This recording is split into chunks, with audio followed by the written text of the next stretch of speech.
ఏదైనా నిన్ను దేవునికి దూరం చేస్తుందా?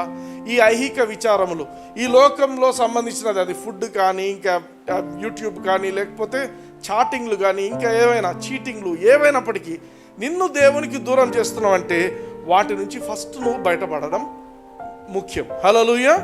You should take care of your selfs. అందుకే చెప్పింది ఫస్ట్ వచనం, మనం స్టార్టింగ్ వర్స్లో ఏమంటున్నాడు? Take heed to your selfs. మిమ్మల్ని గురించి మీరు జాగ్రత్త పడండి. ఎవరో జాగ్రత్త పడరు. మీ నాయన వచ్చి చెప్పేదిలా, మీ అమ్మ వచ్చి చెప్పేదిలా. నీ జీవితానికి నువ్వు బాధ్యునివి. రేపు అందరూ నీ ఇంట్లో అందరూ ఎత్తబడి నువ్వు ఒక్కనివి ఇక్కడ నిలబడిపోతే, నువ్వు ఒక్కదానివి ఇక్కడ నిలబడిపోతే ఎంత ఘోరం. నా యూట్యూబ్లో ఈరోజు నా మాటలు వింటున్నా మీకు కూడా నేను ఇదే చెప్తున్నా. ప్రపంచంలో ర్యాప్చర్ కంపల్సరీగా వస్తుంది.